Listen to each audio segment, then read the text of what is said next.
Oke Bang, apa perasaan Anda ketika Anda keluar dari dunia perdukunan itu? Wah, luar biasa. Eh, Sebenarnya orang lain tidak bisa merasakan apa yang saya rasakan ini. Kenapa saya katakan demikian? Saya ini pernah hidup di dua alam. Iya ya. Awalnya saya hidup di alam gelap, dan terakhir ini saya hidup di alam terangnya Tuhan. Heeh. Ya, saya bisa memberikan kesaksian ya. Sebenarnya waktu itu pada saat saya berkecimpung ke dunia roro jahat itu, dan ataupun pernah menjadi dukun, menjadi pelaku daripada dukun itu ya, seorang dukun. Rupanya banyak sekali gangguan dalam hidup saya. Tidak ada kedamaian sama sekali tidak ada kedamaian. Dan ada saja masalah yang menjadi gangguan dalam kehidupan saya. Menggaruh pikiran. Pokoknya semua banyak gangguan lah. Jadi baru saya rasakan hidup luar biasanya di hadapan Tuhan setelah saya ini bertobat ya. Awalnya saya diberikan pelayanan pelepasan dan ditanamkan dalam hati saya firman-firman Tuhan itu.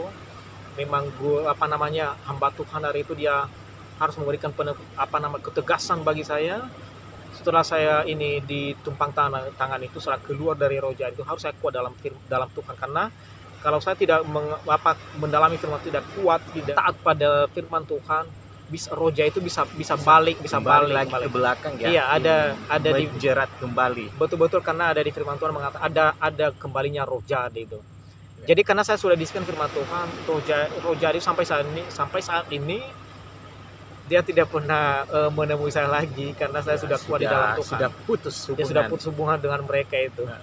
Jadi luar biasa damai sejahteranya ketika kita hidup dalam Tuhan, dan ya baru ada ketenangan hidup, dan anugerah itu, berkat Tuhan selalu terbuka bagi kehidupan saya, dan termasuk juga orang-orang di sekitar saya juga, mereka merasakan ya apa yang saya rasakan itu.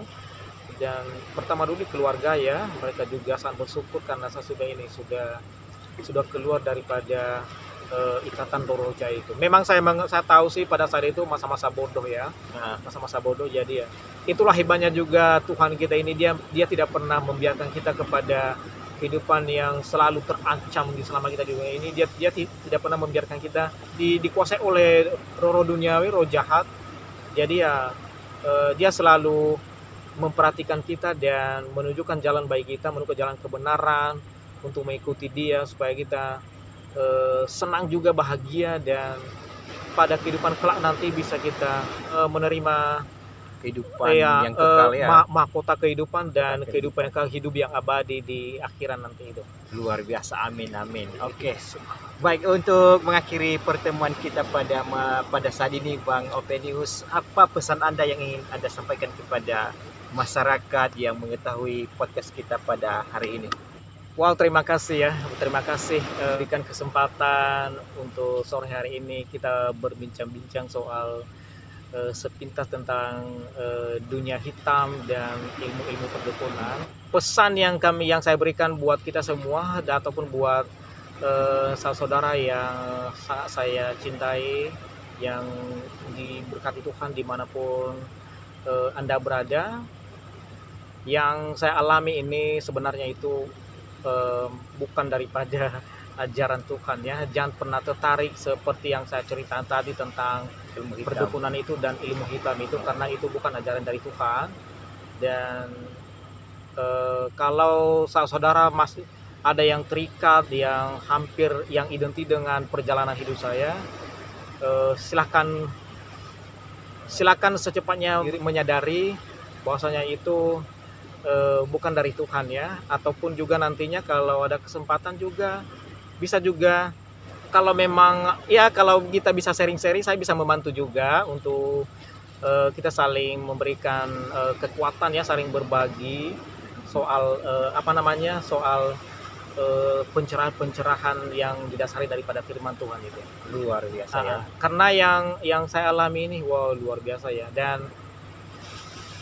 saya cerita ini tentang pertobatan saya ini bukan karena saya hebat ya, tetapi itu karena memang Tuhan sangat sayang pada hidup saya. Dia tidak pernah membiarkan saya untuk dikuasai oleh roh jahat, roh duniawi ini, dia selalu memperhatikan saya gitu ya. Itu yang saya berikan ucapan syukur dan terima kasih kepada Tuhan Yang Maha Kuasa di dalam nama Tuhan kita Yesus Kristus ya. Amin. Dalam kehidupan saat ini banyak sekali gangguan ya. Artinya kalau kita tidak taat pada firman Tuhan, kalau kita tidak rutin baca firman Tuhan setiap hari, ada saja yang bisa mengganggu pikiran kita supaya yang menjauhkan kita daripada Tuhan itu yang merenggakan hubungan kita dengan Tuhan kita sendiri. Jadi untuk menjadikan kita supaya kita terlalu teguh dan berpegang pada firman Tuhan dan kebenaran firman Tuhan itu, pertama dulu yang kita lakukan adalah